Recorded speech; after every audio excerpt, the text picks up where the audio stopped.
Howdy folks, thanks for tuning back in. I'm going to go over on a short video here on how I go about restoring plastic parts on these vintage or antique motorcycles. And the key term here is how I do it. So not necessarily how you should do it, but this is how I do it. So you can do it that way or do it a different way or a hybrid, whatever you want to do. What we're looking at here is our test subject, which is the chain guard, a used chain guard for the VFR 750 project that I got out of Germany. I got it on eBay. It's in really good shape as far as structurally goes. Nothing cracked, nothing broken as far as pieces off of it or anything. These particular areas where you have the areas for little top hat washers, as I call them, and the bolts that go through are sometimes cracked or even missing. These are in really good shape. The only thing this needs is a recoating or resurfacing to get it to look new again. So that's what I'm going to be going over in this video. So we're going to talk about prep work. Then I'm going to talk about the product that I like to use for this when I'm shooting black, which is what I'm going to shoot this as, is black, black paint. And then some other, key information I think that pops up in my small brain that I think is important to this video. So let's go ahead and get started with the prep work. All right, before I get into the prep work 100% here, I just want to say one thing. When you got a plastic part like this on a motorcycle, you have to use an algorithm with only two directions. Either you try to restore it as is with some sort of a product, like back to black, or some Armor All or something like that, or a similar product that's designed to kind of bring these back, or you don't and you go the way I'm going to be talking about. You cannot do them. You cannot do the restoration as far as with a product such as Armor All or one of those other silicone-based products, and then go to this process and expect the paint to stick. It may in a couple of years after you do that and let it dry out, but not right away. No matter what prep work you do and what chemicals, there's a certain amount of penetration that goes on in this material because of the type of material it is. And so it's not going to work. So you go one of two ways. You're either going to prep it for paint, like I'm going to show you, or you're going to just rub it with something. And if you rub it with something, you're done. But if not, this is where we'll go into the prep work. So as far as prep work goes, this is what I do. First thing I do is I take a cleaner like this Dawn Power Wash. I'm not recommending any particular product, but this one I like to use, and I give it a good scrubbing. Chain cases or chain guards, whatever you're going to call them, are notorious for having petrified grease and dirt inside of them. In fact, I think NASA ought to consider using it for future space missions because this stuff is like rock hard. And I had to scrape it out of here in certain spots with a gasket scraper, at least to loosen it up. And then I used, this Dawn Power Wash, and what I also use is a brass brush, clean brass brush. After that, we're going to rinse it with clean water thoroughly, and then you can just dry it or let it dry. It doesn't matter. The next step, after you generally clean it, we go into a more detailed or deep cleaning. We're also going to try to scratch the surface up at the same time to give it a tooth for whatever paint we're going to be putting on it. I like to use a green Scotch-Brite pad, and I'll use, if it's something that I think is any grease or goo on there at all, I'm going to do it with Brake Clean. If you're concerned about the product like Brake Clean harming the plastic, put a little in an inconspicuous spot. Make sure it doesn't start to eat away at it.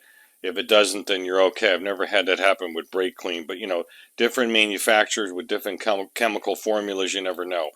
So I just saturate one of these with Brake Clean. And of course, I got gloves on when I do this. I should have mentioned that.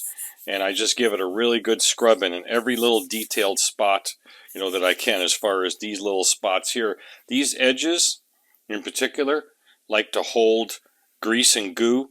Any type of a right angle edge, a sharp edge, is something that's going to be packed in there. So with this, I can get in there and kind of dig it out, and also use the brass brush for that. And then all these little sections too, the same thing. Any type of corners, there's going to be a buildup of that crap. In particular, there was one right there that was really stubborn until I got it knocked out. So we're going to do this entire thing with Brake Clean, and then we're going to just wipe it off. And then what I like to do after that is I do it again with this, but with rubbing alcohol. And then I just do it all over again with rubbing alcohol. And rubbing alcohol is essentially a semi-finish, procedure for me to clean it for paint. In other words, the product I like to use to clean all the debris and any grease or anything off your gloves that you're wearing before I paint it. So I'm going to start with the brake clean, then move on to the rubbing alcohol and do the same thing. And then rubbing alcohol with a clean rag. I like to use these microfibers because they don't leave a lot of residue around, like pieces and chunks of the rag when it catches on something sharp like that. It'll leave a little bit, but we'll get to that here in a bit. And then we'll wipe it down real good. I would suggest changing gloves in between the operations. So if you're doing a cleaning operation and you got a pair of gloves on, throw them away, put a fresh set on when you're getting into the semi to finish operations of cleaning this and degreasing it for paint. So I did that once, but since I touched it again, I have to do it again. So I'm going to do that off camera, but I'm also going to show you a product that I'm going to try on this. I've used it before on other things, but I'm going to try it on this particular piece of plastic here, and I think it'll work pretty well. Let me show you what I got. I sometimes like to use these Duplicolor Automotive Prep Wipe towelettes, and they work pretty well. I've used them with great success in the past. The instructions are pretty simple. Use in a well-ventilated area, remove any of the loose debris. We already covered that. Open the towelette, and then just rub it essentially with a towelette and then wipe dry with a clean linen-free towel. That's really important, to wipe it dry with a towel, because any remaining is okay to let dry, but you don't want to let that thick amount of moisture on there dry on its own. So we're going to put this on, we're going to wipe it off, and if there's any residual, it's not a big deal, but we don't want to let the heavy coat of this dry on its own. We want to wipe it off. So this is pretty good. We're going to use this one. Now let's talk about paint. There are a lot of paints out there that are designed for plastic. There's no question about it. I don't use any of them. Okay, I don't use any plastic paint. I don't use any plastic adhesion promoter before I put any paint on. I have in other jobs that I've done for myself, particular restorations. Works pretty well. Usually when I'm shooting a urethane, I will do that. But in this case, I'm just going to use, believe it or not, Duplicolor Semi-Gloss Black engine paint. This is the 500 degree engine paint, not the 1500 degree engine paint. Believe it or not, this stuff works really, really well on plastic. And before you start shaking your head no, let me take you over to the VFR and show you a couple of spots that I've actually done it on. This rear fender, the entire rear fender, the plastic part of the fender, was done with that paint. It's a little dusty right now, but you can see it looks damn good. Nice and even, and it sticks. I've done other motorcycle projects that way. In fact, the ZX-10 has got this stuff shot on the back fender and the chain guard of that bike, and to my knowledge, that's still on there and still looks good. It's a ceramic-based, heat-resistant engine paint. I don't know why it works on plastic, but it does. Another spot on the, what do you call these shielding parts of the cowl. Here's the other side.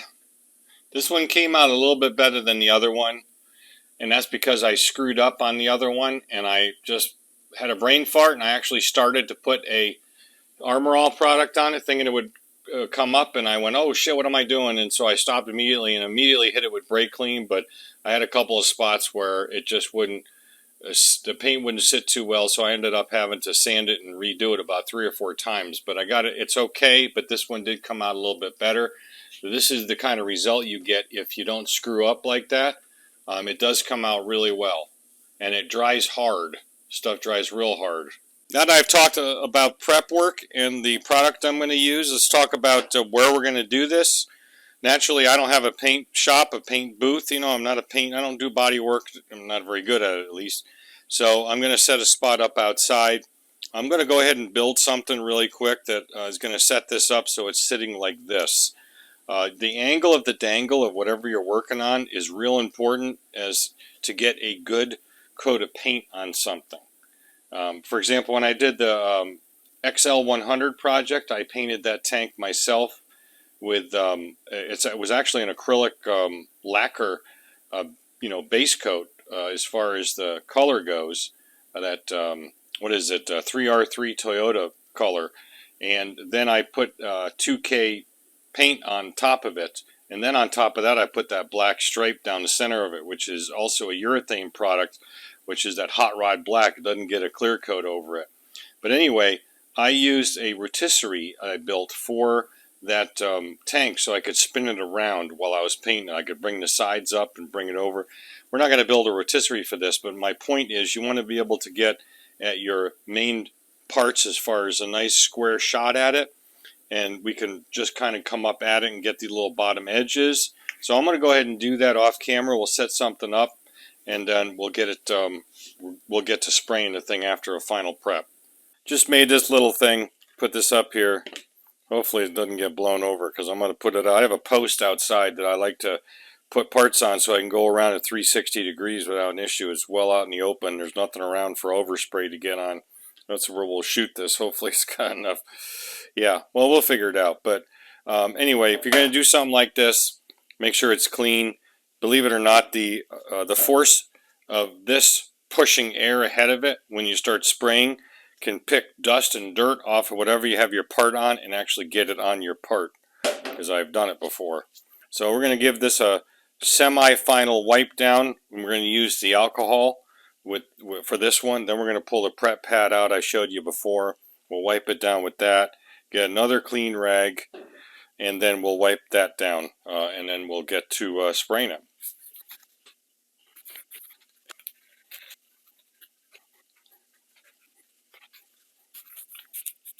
I am going to be hitting the inside of it, just at least around here and around here, probably at this angle. Once we get to that point, won't be able to do that in this operation most likely because it'll be down here. Unless I can slide it back and forth without messing up the paint, I may do it that way and kind of reach up at it. It's awfully hard to do that sometimes because when you reach up and shoot this one, you end up hitting this one. So the alternative to that is you paint the inside first, which we very well may do. You know, that's probably the answer to it, because it's usually always better to paint like curves and complicated angles and complicated bits of a part first. They use more paint, number one. Number two, when you paint around them and then you hit that part which uses more paint, you end up having runs in the area that you already painted.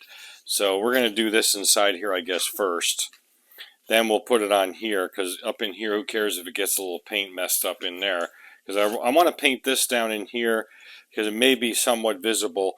This goes on like this actually, but depending on the angle you're looking at it from the back of the bike, you can kind of look at that down the chain and maybe see that a little bit. So I'm just going to do that precautionary. You know, after I paint it, it's too late unless I repaint it, so I don't want to have to deal with that.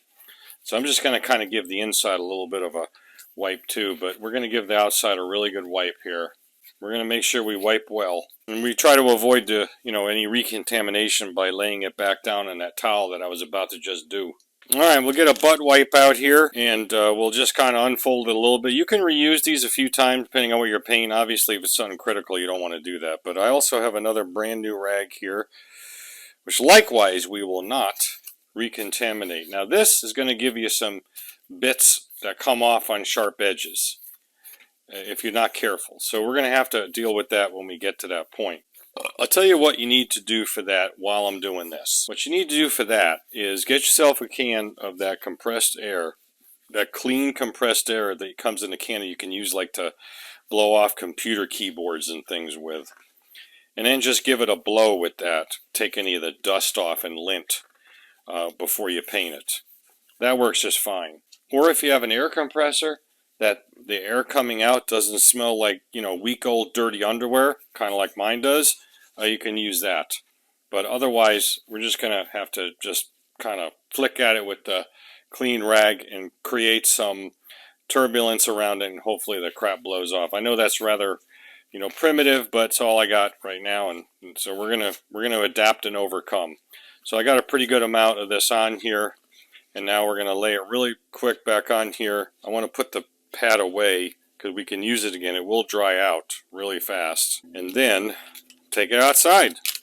But we're going to set it outside and let this dry a little bit out in the sun to make sure that everything is dried off of it as far as any cleaning product, any solvent that you use. And also, I can feel from rubbing it that there is static electricity. Like when I bring my arm hair down to it, I can feel it starting to pull. I don't know what the answer to that is, unless you can degauze plastic somehow. I don't know. So, yeah, we're just going to have to deal with that too, because it'll start attracting every piece of lint from here to the next county. So, hopefully, there isn't much lint in the next county. All right, we're going to take it outside, set it up, do some final wipe off on it, do the little dance with the cloth here. Meanwhile, off camera, I'm going to shake the paint up, because this is one thing about this. I don't know what it is about this, and also the PJ1, the engine paint from PJ1. Likewise, the 500 degree stuff. You got to shake the dog shit out of this stuff, and I mean shake and shake and shake and shake, because if you don't, all of a sudden you get it just doesn't start to lay right. It's very thin. So I'm going to shake this for a couple minutes to get a good mix. We'll bring this outside. There's a little piece of lint right there. We'll knock those off and give it a final wipe, like I said, and then we'll give it a spray. And again, I'll have this all shaked up. Welcome to my paint booth, folks. We're all set up, ready to go. I got the dust and a little bit of stuff kind of knocked off of it, best I can do. We're not looking for concourse quality, perfection here. Right? We're just trying to make it look good, decent, and so far I've had pretty good luck with it, doing it this way. All right, yeah. So now, one thing I have learned about doing this, and that's, I don't use a primer, as I said before. So one thing I have learned about this stuff, this particular paint, is you do a light coat to just coat it, and it kind of acts almost like a base or a bond coat. And then you kind of walk away from it and let it sit for a bit, and then you come back and finish it up. You can do 2 more coats or whatever it takes. So we're going to shoot here, we're going to shoot a light coat, and then we're going to go to the other side and do the same thing. This is where experience comes in and a little bit of skill, which I have neither. Maybe the first. But you don't want to get close with this stuff. You want to be further away. Follow the instructions on the can if necessary. You can also do a test spray like that. See how it's laying. So here goes nothing. She's got some volume to her as far as the paint coming out. I think I'll get the top from backside because I got a little breeze kicking up.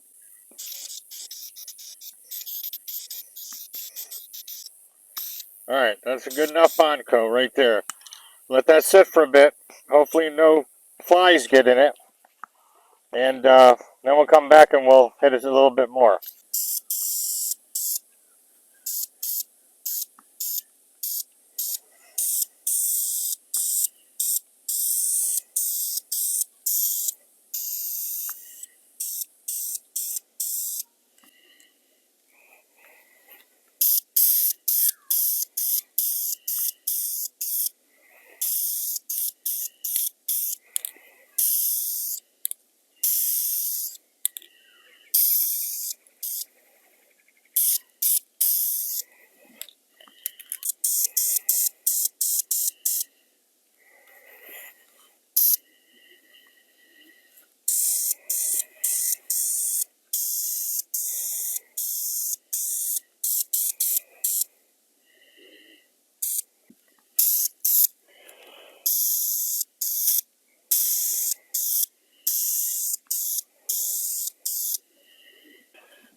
Alright folks, I got the spraying done as best as I can get it, and I took it to a different location where I spray so I could see it a little bit better on this front.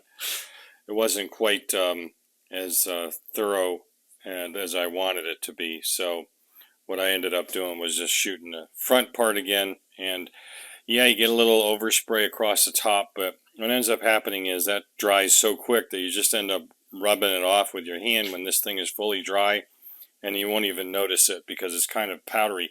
Painting like this with this paint, it just eats it up big time. I'm almost through with that whole can just on this one part.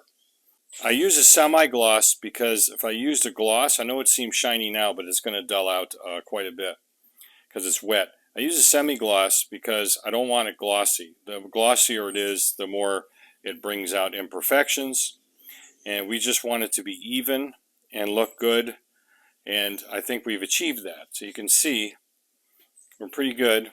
There's one spot here that looks like it got a little bit of overspray that I'll probably clean right up afterwards. I'm not gonna, you can go so far with this and then you have to stop. You got to walk away from it.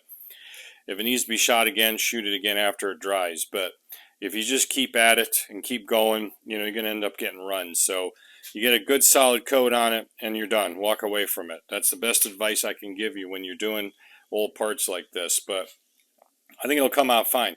So I'll shut the camera off here, put it back on charge because I'm getting low on battery. We'll give it a couple hours, and then we'll come back and actually take a look at it once it's probably dry to the touch by then. All right, folks, we got about an hour and a half into it, and it's dry to the touch. Let's take a look at it. Just get some light at an angle. You can see that it's covered pretty well. Nice and even, looks good. Yeah, you can see that little top spot a little bit, but it's not going to be visible. It's chain guard. It's not like it's a fuel tank or it's something real prominent like a fairing. This is a molding mark. I could have cut that off, the little tit from molding when they made this. I don't like to do that. I like to leave it as original as possible. Plus, I'm lazy, so I didn't do it. And so the rest of it's pretty good. I'm thinking this is going to be fine. The inside's good, too. Just a little bit of darkness in there to even that out because of the reasons I indicated before. So as far as when this will be serviceable as far as usage goes, this will be tomorrow. You can definitely install it within 14, 16, 24 hours and it'll be fine. No, you can't touch with any chemicals or anything polishes for probably several weeks. My objective in this, what I want to do is put some stickers on this chain guard. So let's see, this is the orientation that it goes in. So there's the back. The back is there, and the other side is the front. What I like to do is put like a Super Tramp sticker on it, like right there. Or maybe, I don't know. I think I'm going to put Super Tramp there, put some smaller ones here, and then put something in the back here. I think that'll look pretty cool. And so that's my objective ultimately. But we're going to have to let that dry for a while beforehand. I want to talk a little bit about different colors before we finish the video out. I have never really shot any different colors in this type of application except black, with the exception of that XL100 on the side covers that I was talking about before. Those were aftermarket plain white plastic side covers. On those I used an adhesion promoter, then I used a primer, then I used a color, and then I put a clear, that 2K clear coat. This is not getting any clear. So that's the only other experience I have with that. As far as going directly over something like this, a black piece of plastic with a color, I wouldn't recommend doing that. I would use, in that case, I would get a primer that's closest to the color that you want to use. Like for example, if you're going to put a lighter color on, I'd get a lighter color primer, maybe a gray primer. If you're going to use like a red or that sort of magenta, that sort of or purple, that sort of thing, I'd probably use a red primer, and then for anything darker, I'd use the dark gray or the flat black primer, and use a good quality primer on it, and then shoot the paint. That's just from my gut feeling on it. Again, I only do this with black parts, so I just shoot the paint direct, and as long as the prep work is done correctly, and in my experience, like I said, you put a thin adhesion coat on there or a bond coat, James Bond, and then you whack it with a couple of heavier coats and then fill in some of the areas that are a little more difficult to hit, like these rounded areas, then you're going to be fine. So that's how I do it. That's how I do these parts, at least. You can use it if you like. If not, come up with your own way to do it. I don't know any other real way to restore these black plastic parts other than to repaint them. If there's some other better way, I'd like to hear about it. Alright, so that's about it. We're going to close this one out. We're done. Hopefully you got something out of this. If you did, don't hesitate to like the video. It helps my analytics, of course. And if you subscribe and ring the bell, you get notified when I put up more content like this. So until next time, guys, don't just repair, restore. Catch you on the next video, and thanks for watching.